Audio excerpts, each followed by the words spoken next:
Bismillahirrahmanirrahim. Assalamualaikum warahmatullahi wabarakatuh. Alhamdulillah, segala puji bagi Allah Subhanahu wa taala. Wassalatu wassalamu ala Rasulillah, selawat dan salam kepada Rasulullah Muhammad sallallahu alaihi wasallam. Wa qala Nabi sallallahu alaihi wasallam, "Ma nahala walidun waladahu min nahlin afdala min adabin hasanin." Rawahu Tirmizi. Dari hadis yang kita bacakan tadi, Rasul telah mengingatkan kita, tidak ada pemberian seorang ayah kepada anaknya yang lebih utama daripada adab yang baik. Apa makna dari hadis ini? Hadis ini mengajarkan bahwa tugas terbesar orang tua, khususnya ayah, itu bukan hanya sekedar memberikan tempat tinggal atau rumah, bukan hanya sekedar memberikan pakaian, makanan, minuman, atau meninggalkan harta, bukan hanya itu. Ada yang lebih berharga dari itu adalah bagaimana keberadaan seorang ayah, atau lebih luas lagi adalah sebagai mereka yang diberikan tugas untuk mendidik generasi-generasi bangsa itu bagaimana bisa menanamkan iman yang kuat, akhlak yang mulia, ilmu yang bermanfaat, dan adab yang baik. Karena harta bisa habis, jabatan bisa hilang, tetapi akhlak dan iman yang ada terpatri, terlihat dalam diri seorang anak, seorang remaja, seorang pemuda dan pemudi, itu akan menjadi cahaya dalam kehidupannya dan bahkan menjadi modal kebahagiaan di akhirat nantinya.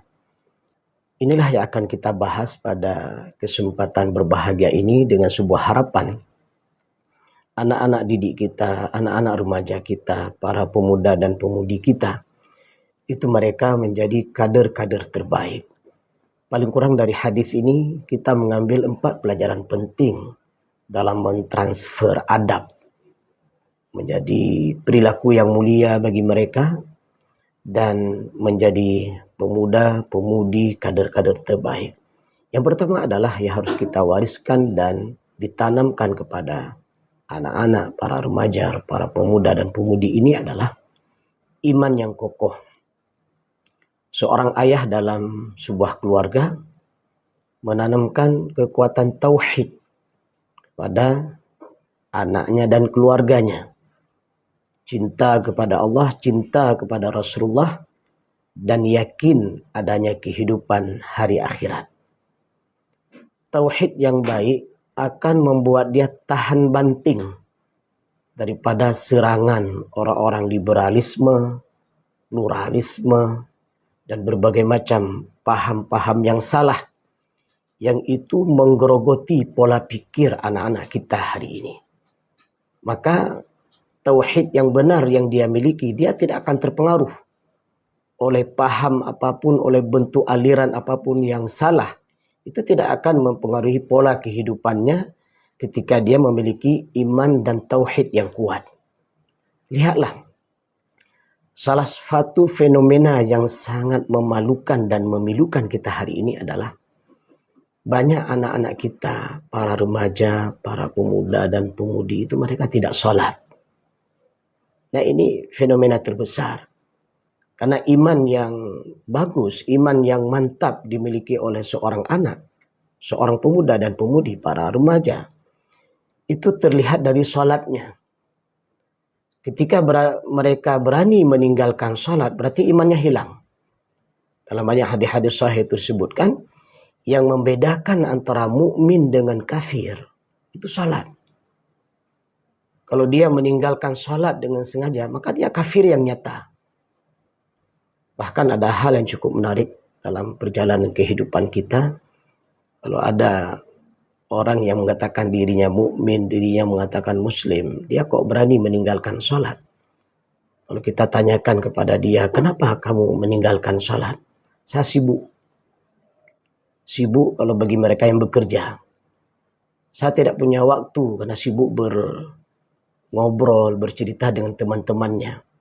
Atau mereka yang ahli bisnis juga demikian, sibuk dengan bisnisnya. Nah, anak-anak muda, para pemuda-pemudi, para remaja, sibuk dengan apa? Sibuk dengan permainan. Tidak sedikit kita melihat mereka berolahraga dengan tujuan agar mereka sehat. Lihatlah, perhatikanlah di kampung-kampung, di kota-kota juga sama. Mereka berolahraga dari habis asar sampai menjelang azan maghrib, itu baru berhenti. Baru berhenti ketika menjelang azan maghrib. Pertanyaannya, kapan dia pulang? Kapan dia mandi? Kapan dia bersiap-siap menuju sholat? Tidak ada. Itu selesai. Maghribnya hilang. Nah, isyanya bagaimana? Isyanya juga terbang. Mereka tidak sholat. Subuhnya bagaimana? Subuhnya juga ketiduran. Maghrib, isya, subuh tidak sholat. Bayangkan, zuhurnya juga tidak sholat. Dan seterusnya sampai 5 waktu dia tidak sholat. Dengan entengnya dia menjawab karena sibuk, ketiduran, macam-macam. Ada satu pertanyaan yang menarik kita tanyakan kepada mereka yang meninggalkan sholat. Kalau kita tanyakan kepada mereka, apakah kamu masih yakin bahwa sholat itu wajib? Kalau dia mengatakan, oh kami masih yakin sholat itu wajib. Nah, posisi hukumnya itu paling kurang dia fasik. Pelaku dosa besar paling kurang. Tapi berhati-hatilah. Karena ini persoalan besar. Masalah besar. Berurusan dengan Allah Subhanahu wa ta'ala. Tetapi kalau sampai kita bertanya dan dia menjawab, apakah Anda masih yakin wajibnya sholat? Kalau dia terang-terangan mengatakan, oh sholat tidak wajib, maka dia kafir. Nah, ini hati-hati. Jadi kita buka bagaimana bab pentingnya salat, urgensinya salat sebagai simbol keimanan seseorang, keislaman seseorang. Kalau salat sudah tidak ada lagi, sudah selesailah hidupnya. Nah, ini menjadi perhatian kita untuk generasi-generasi mukmin, generasi-generasi muslim yang hidup di akhir zaman. Perhatikan keimanan mereka, ketauhidan mereka. Di antara tanda terbesar para pemuda dan pemudi, anak-anak kita yang kita cintai, memiliki iman dan tauhid yang bagus adalah ketika mereka melaksanakan sholat. Itu salah satu tandanya. Kemudian, cinta kepada Allah ini penting. Kenapa dia meninggalkan sholat? Karena cinta dengan teman-temannya. Pas pula temannya nggak sholat. Kenapa dia tidak sholat? Oh, terlalu cinta dengan pekerjaannya, maka dia tidak sholat. Kenapa dia tidak sholat? Karena dia terlalu cinta dengan bisnisnya, makanya dia tidak sholat. Maka di sini iman dan tauhid yang benar adalah ketika pribadi mukmin, pribadi muslim tersebut memiliki cinta yang sangat besar kepada Allah Subhanahu wa ta'ala. Allah berfirman, "Walladzina amanu asyaddu hubban lillah." Orang-orang yang beriman itu adalah sangat mencintai Allah Subhanahu wa ta'ala. Mereka meletakkan cinta itu sebagai keyakinan tertinggi di dalam hidupnya. Cinta kepada Allah dan Rasul. Nah, ini harus ditanamkan. Maka ternyata persoalan cinta itu bisa membuat seseorang menjadi syirik. Menjadi jauh dari Allah. Bahkan mendatangkan murka Allah. Nah, kenapa dia bisa hadir tepat waktu salat 5 waktu berjamaah? Karena cintanya dia kepada Allah. Kenapa seorang pemuda, seorang anak remaja, dia bisa menunggu waktu salat sebelum azan berkumandang, dia sudah hadir di masjid, di musalla. Kenapa? Untuk melaksanakan salat. Menunggu waktu salat dan salat tepat waktu adalah di antara ciri seorang anak yang hebat, seorang pemuda dan pemudi yang hebat, bahwa dia memiliki iman yang baik, iman yang tangguh, dan cinta kepada Allah yang diutamakan. Bukan hanya itu, mencintai Rasulullah. Cinta kepada Allah, cinta kepada Rasul. Jangan sampai anak-anak kita, jangan sampai para pemuda dan pemudi salah mengidolakan. Jangan sampai mereka mengidolakan orang-orang kafir. Jangan sampai mereka mengidolakan orang-orang fasik, tapi tanamkan kepada anak-anak kita, bagi seorang ayah atau seorang ibu dalam keluarganya, idola mereka adalah Rasulullah Muhammad sallallahu alaihi wasallam. Karena Allah sudah sebutkan di dalam Al-Qur'an, laqad kana lakum fi Rasulillahi uswatun hasanah. Rasulullah itu adalah contoh tauladan terbaik bagi kehidupan manusia ini. Bukan hanya orang mukmin, bukan hanya orang muslim mengakui Rasulullah memiliki adab yang paling mulia, manusia terbaik.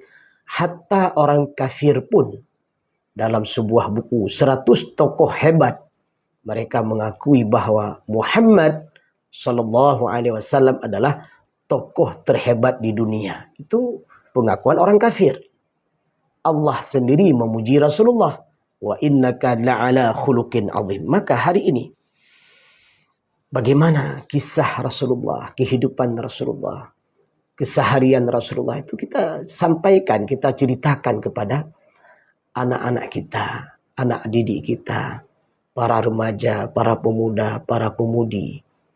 Walaupun mereka sudah berusia dari remaja menuju pemuda dan menuju dewasa, kisah Rasulullah itu harus kita sampaikan kepada anak-anak kita, pada generasi kita, agar mereka tidak salah dalam mengidolakan.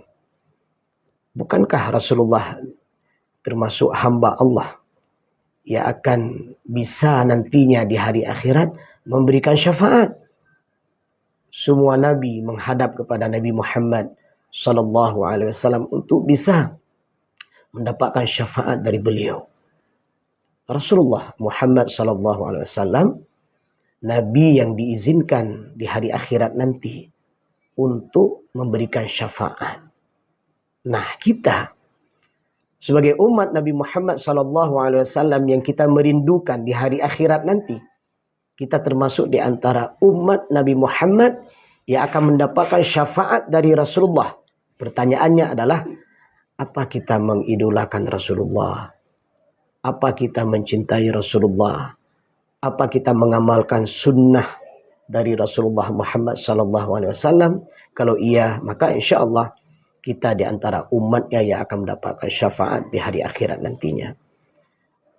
Kekuatan iman yang kokoh ini juga dilakukan pendidikan tarbiyahnya dengan menanamkan keyakinan adanya kehidupan hari akhirat. Kenapa anak-anak mudah durhaka kepada orang tuanya? Para pemuda dan pemudi melakukan berbagai macam kemaksiatan dan kejahatan. Karena tidak pernah terbersit dalam hatinya apa yang dilakukan di atas permukaan bumi ini, itu nanti akan ada pertanggungjawaban di hari akhirat. Kita telah sampaikan pada kesempatan sebelumnya 4 bentuk kesesatan orang-orang kafir. Salah satunya adalah mereka tidak meyakini adanya kehidupan hari akhirat. Nah, ini anak-anak kita, para pemuda, para pemudi, para remaja, yang mereka kita harapkan menjadi kader-kader terbaik di masa hadapan, menjadi anak-anak terbaik, menjadi generasi yang akan membela Islam, akan memperjuangkan Islam. Mereka akan menjadi pemimpin di hari hadapan. Nah, pertanyaannya adalah, apakah sudah kita tanamkan kepada anak didik kita bahwa setelah kehidupan dunia ini ada kehidupan yang abadi, yaitu hari akhirat? Nah, ini harus kita tanyakan dalam diri kita. Berbahagialah kalau seorang ayah menanamkan kepada anaknya, kepada keluarganya kecintaan pada hari akhirat, maka dia bersemangat beramal soleh. Berbahagialah ketika para guru, para pendidik bukan hanya mentransfer ilmu kepada anak didiknya, tapi juga menanamkan kecintaan kepada hari akhirat, sehingga mereka mempersiapkan bekal berbentuk amal soleh untuk mendapatkan syurga Allah. Berbahagialah ketika ada dosen yang mengajarkan mahasiswanya, apakah mengajarkan ilmu teknik, apakah mengajarkan ilmu IT, apakah mengajarkan ilmu biologi, apapun ilmu yang diajarkan, tetapi seorang dosen ini tidak lupa mengajarkan kepada mahasiswa dan mahasiswinya bahwa kita hidup di dunia cuma sebentar, ada kehidupan yang abadi nanti di hari akhirat, yaumul jaza, akan mendapatkan balasan dari apa yang kita kerjakan di dunia. Nah, ini adalah para pendidik yang hebat. Nah, ini yang pertama. Yang harus ditanamkan dan diwariskan kepada anak, para pemuda dan pemudi kita adalah iman yang kokoh. Yang kedua, kita tanamkan kepada mereka itu adalah akhlak yang mulia. Akhlak mulia itu akan membawa kepada kebaikan. Orang-orang yang banyak melakukan kebaikan akan membawanya ke surga. Dan orang yang terbiasa berbuat baik, maka Allah akan memberikan predikat kepada orang tersebut adalah muhsinin. Orang-orang yang banyak berbuat baik. Sehingga seluruh makhluk yang ada di alam ini mengenal dia adalah muhsinin. Di antara akhlak mulia, kejujuran. Kejujuran itu sangat penting.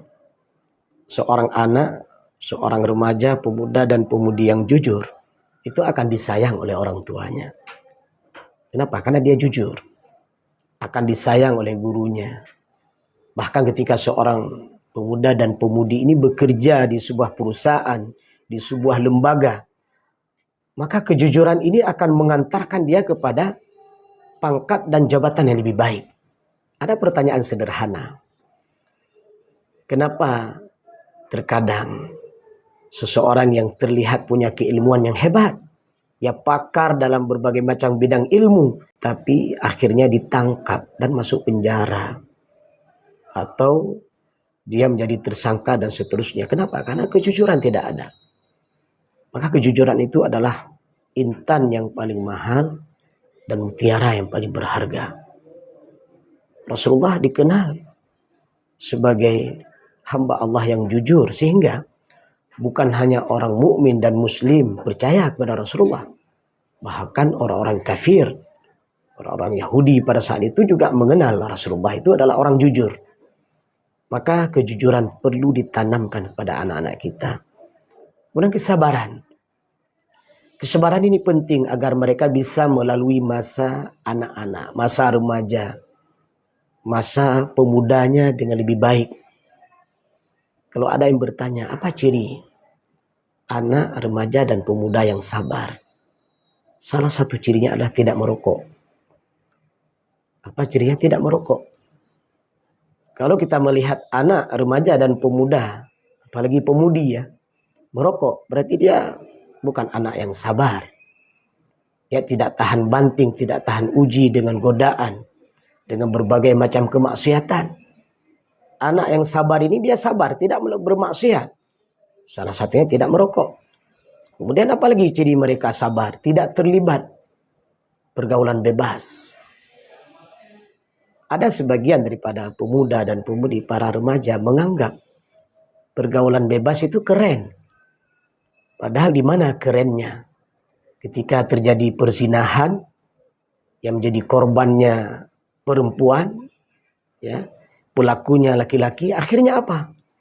Hilang harga diri dan kehormatan seorang anak perempuan.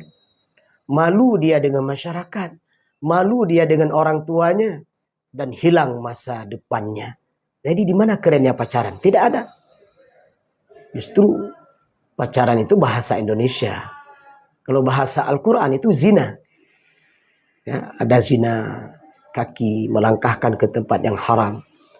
Ada zina tangan melakukan sesuatu yang diharamkan Allah. Ada zina hati, ada zina mata, ada zina telinga. Dan yang terakhir kata Rasulullah adalah mereka zina kehormatannya. Maka seorang ayah yang baik, seorang ibu yang baik, bagaimana seorang pendidik yang baik menanamkan kesabaran kepada anak-anaknya. Ada sebuah kalimat indah yang harus disampaikan oleh orang tua atau seorang ayah kepada anaknya. Bersabarlah. Ketika nanti sudah tiba waktunya, engkau akan menikah dengan pasangan yang soleh. Luar biasa. Nah, ini harus kita tanamkan kepada anak-anak kita. Sabar. Sabar dalam ketaatan. Sabar tidak bermaksiat. Sabar tetap dalam kebaikan. Sabar dalam menghadapi cobaan dirinya. dengan hadirnya berbagai macam godaan hari ini, tontonan, bacaan yang terkadang tidak memberikan manfaat. Tapi ketika orang tua dan para pendidik bisa menanamkan kepada anak-anak mereka, kader-kader para pemuda dan pemudi rajin masuk pustaka, rajin membaca, ataupun mereka ahli dalam bidang IT, dia cari berita-berita terbaik, ilmu-ilmu yang terbaik, dia rajin menulis, bisa menulis buku, bisa menjadi pembicara, bisa menjadi pakar dalam ilmu yang luar biasa. Nah, ini yang diharapkan. Pemuda dan pemudi yang hebat, dia hadir di tengah-tengah kehidupan menjadi pencerah bagi mereka yang hidup dalam kegelapan dan dia menebarkan kebaikan. Itulah yang diharapkan. Rajin membaca, baik itu membaca dalam arti dengan matanya atau membaca dengan hatinya, dengan fikirannya, maka akan melahirkan anak-anak generasi terbaik. Dan yang terakhir adalah tanamkan kepada mereka adab yang baik, sopan santun, menghormati guru, menjaga lisan, menghargai sesama, berakhlak santun adalah perhiasan yang terbaik bagi anak-anak kita. Jangan hanya sibuk kita memberikan harta kepada mereka. Jangan hanya kita bersama mereka dengan anak-anak kita, tapi jadilah kita seorang ayah, seorang ibu, para orang tua, teladan terbaik bagi anak-anak kita. Anda seorang pendidik, seorang murabbi yang memberikan ilmu kepada anak-anak kita, jadilah Anda teladan terbaik bagi mereka. Kenapa? Karena sesungguhnya hari ini anak-anak kita, para remaja, para pemuda, para pemudi, melihat sosok ayahnya, melihat sosok ibunya, melihat sosok para pendidiknya. Maka insya Allah keteladanan yang kita tampakkan bagi mereka, maka itu akan menjadi harta yang mulia bagi mereka. Semoga bermanfaat. Alhamdulillahirabbil alamin. Subhanakallahumma wa bihamdik asyhadu an la ilaha illa anta astaghfiruka wa atubu ilaika. Assalamualaikum warahmatullahi wabarakatuh.